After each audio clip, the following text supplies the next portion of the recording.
ଟିଭିରେ ବିଭିନ୍ନ ସମୟରେ ବିଭିନ୍ନ ପ୍ରୋଗ୍ରାମ ଦେଖିଲା ଭଳି ବିଶ୍ୱ ବ୍ରହ୍ମାଣ୍ଡର ଟିଭି ପ୍ରୋଗ୍ରାମ 3ରୁ 5 ମଧ୍ୟରେ ପଡ଼ିଥାଏ। ଯେଉଁ ମଣିଷ ଅନୁଶାସନ ଅନୁସାରେ ଦେଖେ ତା ଜୀବନର ସମସ୍ତ ସମାଧାନର ସୂତ୍ର ପାଇଥାଏ।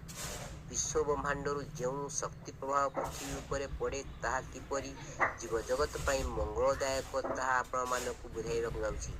ସେ ସମୟ ହେଉଛି ସତ୍ୟର ପ୍ରକାଶର ପରମ ଏବଂ ଚରମ ମୁହୂର୍ତ୍ତ। ଯେଉଁ ମଣିଷ ଜୀବନରେ କିଛି ସମାଧାନ ନ ପାଏ ଏହି ମୁହୂର୍ତ୍ତରେ ସଜାଗ ରହିଲେ ପୂର୍ଣ୍ଣ ସମାଧାନ ପାଇଥାଏ।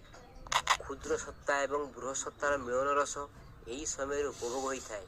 ପରମ ପିତାଙ୍କ ନିର୍ଦ୍ଦେଶରେ ବ୍ରହ୍ମା ଏହି ମୁହୂର୍ତ୍ତରେ ବିଶ୍ୱ ରଚନା କରିବାର ଶକ୍ତି ପାଇଥିଲେ। ଏହି ସମୟକୁ ସେଥିପାଇଁ ବ୍ରାହ୍ମ ମୁହୂର୍ତ୍ତ ବୋଲି କୁହାଯାଏ।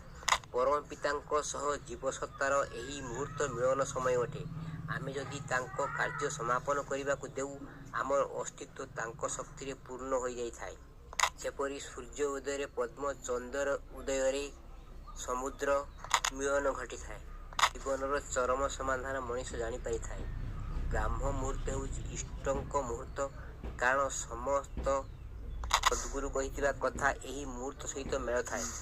ସମସ୍ୟାର ସମାଧାନ ଜାଣିବ ଇଷ୍ଟ ପ୍ରତିଷ୍ଠାନ। ଏହି ସମୟରେ ସମୁଦ୍ର ତାର କାୟ ବିସ୍ତାର କରି ସମ୍ପୂର୍ଣ୍ଣ କୂଳ ଛୁଇଁଥାଏ। ସୂର୍ଯ୍ୟ ତାଙ୍କୁ ସାକ୍ଷାତ କରି ଉଦୟ ହୋଇଥାନ୍ତି। ନକ୍ଷତ୍ରଗଣ ସାକ୍ଷାତ କରି ତାଙ୍କ କାର୍ଯ୍ୟ ସମାପନ କରନ୍ତି।